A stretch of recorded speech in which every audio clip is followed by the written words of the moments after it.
अस्सलाम वालेकुम। आज हम करेंगे क्वेश्चन नंबर थ्री ए एक्सरसाइज है और बुक जो यूज़ कर रहे हैं D2 है, अपडेटेड वर्जन। क्वेश्चन स्टार्ट करते हैं। A trader makes 2 kg of butter which cost PKR it's mean Pakistani rupees 80 rupees पर kg। ठीक है, वो कह रहे हैं कि एक ट्रेडर है जो कि 2 kg बटर है, वो उसकी प्राइस जो है वो 80 रुपीज़ पर केजी है। ठीक है, 1 केजी की उसने प्राइस बताई हुई है।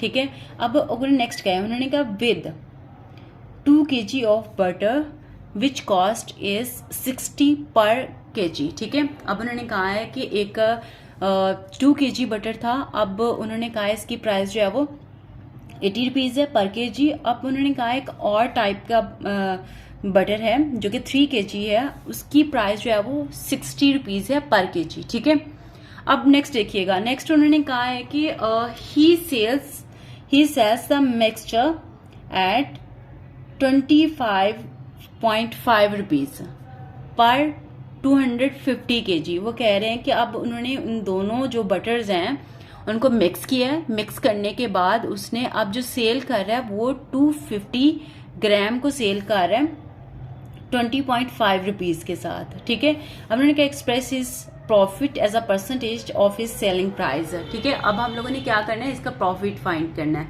तो सबसे पहले हम लोगों ने क्या करना है, इसकी कॉस्ट प्राइस फाइंड करनी है, जो कि अब उन्होंने 2 बटर की 2 kg की अलहदा निकाली हुई है, 3 की अलहदा बताई हुई है। अब जो उन्होंने सेलिंग की है उसकी अलहदा बताई हुई है। तो अब हम सबसे पहले हम लोग इसको फाइंड करेंगे। तो इसके लिए सबसे पहले आएगा cost price, C for cost, P for price. ठीक है, कॉस्ट प्राइस ऑफ 2, यहां पे 2 kg की बात की गई है, 2 kg of butter is equal to, देखें 2 kg है। ठीक है, उसकी पर kg की प्राइस क्या है 80 रुपीज, मल्टीप्लाई कर देंगे 80 के साथ। ठीक है, तो मेरे पास इसका आंसर क्या आ गया 160 रुपीज। ठीक है, अब इसी तरह नेक्स्ट पार्ट पे चलते हैं 3 kg पे। ठीक है, cost price of 3 kg of butter is equal to 3 kg है। ठीक है, मल्टीप्लाई करेंगे इसकी प्राइस के साथ। तो इसकी प्राइस कितनी थी पर kg, वो थी 60। ठीक है, तो 60 को 3 से मल्टीप्लाई करेंगे तो 180 आ जाएगा। ठीक है, अब नेक्स्ट पे चलते हैं। अब हम लोगों ने इसकी कॉस्ट प्राइस निकालनी है जो इसका मिक्सचर है। ठीक है, तो अब हम लोग लिखेंगे cost price of 2 + 3 5 kg mixture of mixture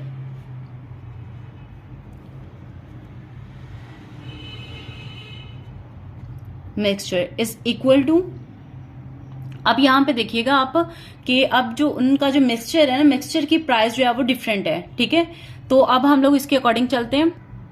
अब यहां पे देखिएगा 160 प्लस, ठीक है, अब इन दोनों का जो मिक्सचर है वो 5 kg बन गया ना, तो 5 kg अब यहां पे आ जाएगा 180। ठीक है, इन दोनों को मैं प्लस कर लेती हूं, तो मेरे पास इसका आंसर आएगा 340 आ गया। ठीक है, अब यहाँ पे एक चीज देखने वाली है, वो ये है कि जो उसने सेल किया है वो उसने ग्राम्स में किया है। ठीक है, अब आपके पास क्या है, मेरे पास 5 kg है। ठीक है, 5 kg में अब मुझे ये बताना है कि 1 kg जो है वो किसकी इक्वल होता है। ठीक है, तो यहाँ पे देखिएगा एक चीज कि जो 1 kg होता है वो 1000 के इक्वल होता है। 1 kg में 1000 ग्राम्स होते हैं। ठीक है, तो मेरे पास क्या था 5 kg है।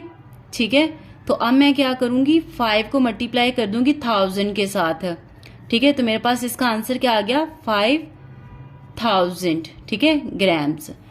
अब यहाँ पे मैंने निकालना है इसकी वैल्यू निकालनी है ग्राम्स में, तो यहाँ पे आएगी cost price of 5000 gram of mixture is equal to, वो कितनी थी वो सेम रहेगी। ठीक है, ये केजी में था, इसको मैंने ग्राम्स में चेंज कर दिया, तो मेरे पास क्या आएगा 340 ही आएगा। ठीक है, अब यहाँ पे उसने एक चीज कही है, वो ये कि यहाँ पे उसने कहा है कि 250 ग्राम्स को वो कितने में बेच रहा है, 20.5 में। ठीक है, अब हमने ये देखना है कि उसकी सेलिंग प्राइस क्या होती है A1 kg में। ठीक है, 1 kg की वो उसकी सेलिंग प्राइस क्या आ जाता है, तो यहाँ पे आएगा सेलिंग प्राइस ऑफ 1 kg। ठीक है, 1 kg of mixture, 1 kg of mixture is equal to, अब यहाँ पे देखिएगा जब 1 kg मिक्सचर की बात की गई है, हमने इसको केजी फाइंड करना है। ठीक है, केजी की प्राइस फाइंड करनी है, सेलिंग प्राइस फाइंड करनी है, तो इसके लिए ये आएगा यहाँ पे कि 2.25.5। ठीक है, इसकी प्राइस थी और इसने कितने ग्राम में, 250 ग्राम जो है वो उसने बेचा है कितने में, 20.5 रुपीज में। तो अब हम इसको डिवाइड करेंगे तो मेरे पास 1 kg की प्राइस आ जाएगी, यहाँ पे आएगा 20.5 डिवाइडेड बाय 250।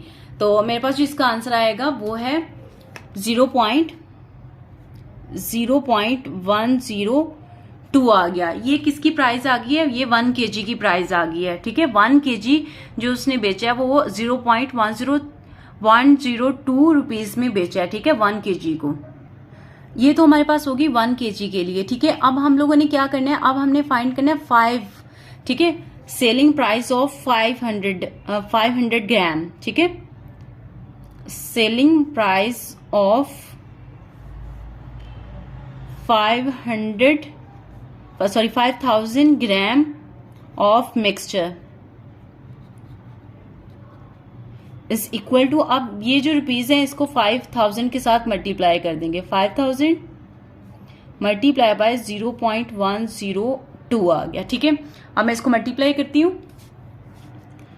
तो यहाँ पे आएगा 5000 मल्टीप्लाई बाय 0.102। ठीक है, तो मेरे पास क्या आ गया, 50510 आ गया। ठीक है, अब मेरे पास जो इसकी 500 ग्राम मिक्सचर जो है वो इसकी जो सेलिंग प्राइस है वो है 510 रुपीज। अब हमारे पास इसकी कॉस्ट प्राइस भी आ गई है, अब हमारे पास इसकी सेलिंग प्राइस भी आ गई है। ठीक है, तो अब हम लोगों ने क्या करना है, हम लोगों के पास फॉर्मूला है। ठीक है, प्रॉफिट का, जो कि उसने ऑलरेडी कहा हुआ है कि प्रॉफिट फाइंड करना है परसेंटेज में। तो यहाँ पे है प्रॉफिट परसेंटेज में कहा है इज इक्वल टू, प्रॉफिट का फॉर्मूला मेरे पास क्या आएगा, प्रॉफिट ओवर, यहां पे आ जाएगा कॉस्ट, इसकी कॉस्ट सेलिंग प्राइस आ जाएगा, सेलिंग प्राइस यहां पे मैं पी ही लिख रही हूं, मल्टीप्लाई बाय 100% आ जाए। ठीक है, ये मेरे पास फॉर्मूला है जो कि मैं यूज करूंगी। ठीक है, लेकिन उसके लिए आप यहाँ पे देखिएगा मेरे पास इसकी प्रॉफिट परसेंटेज में मैंने फाइंड करना है। ठीक है, उसके लिए मुझे प्रॉफिट चाहिए होगा। ठीक है, मेरे पास सेलिंग प्राइस है बट मेरे पास प्रॉफिट नहीं है, तो इसके लिए मैं प्रॉफिट के लिए मैं फॉर्मूला लगाऊंगी। ठीक है, अब यहाँ पे देखिए मेरे पास जो फॉर्मूला है उसकी सारी रिक्वायरमेंट जो है वो पूरी हो गई है, सारी अमाउंट्स मेरे पास आ गई हैं। ठीक है, मेरे पास प्रॉफिट आ गया जो कि 170 आया। ठीक है, और इसके बाद सेलिंग प्राइस मेरे पास ऑलरेडी है। ठीक है, 510 मेरे पास सेलिंग प्राइस है। ठीक है, अब मैं फॉर्मूले में पुट करती हूँ प्रॉफिट, यहाँ पे आएगा प्रॉफिट मेरे पास क्या है 170 ओवर सेलिंग प्राइस मेरे पास 510 है। ठीक है, तो इसको मैं सॉल्व करती हूँ, इसको मल्टीप्लाई कर लेते हैं, ये 0 के साथ कैंसिल हो जाएगा और अब जो मेरे पास बच गया यहाँ पे आ जाएगा 700, ये इसके साथ मल्टीप्लाई हो जाएगा, परसेंटेज ओवर 51 आ गया। ठीक है, अब मैं इसको डिवाइड करती हूँ, 1700 डिवाइडेड बाय 51, तो मेरे पास जो इसका आंसर आया वो है 33.33 समथिंग आया। अब मैं इसको मिक्स फ्रैक्शन में चेंज कर लेती हूँ। ठीक है, तो मेरे पास जो इसका आंसर आया वो है 33 होल 1/3%। ठीक है, ये इसका प्रॉफिट आ गया जो कि इसकी गिवन रिक्वायरमेंट थी। ठीक है, कि मुझे प्रॉफिट जो है वो परसेंटेज में चाहिए, तो मेरे पास जो इसका आंसर आ गया वो प्रॉफिट परसेंटेज में वो 33 होल 1/3। ठीक है, ये क्वेश्चन नंबर 3 का आंसर है।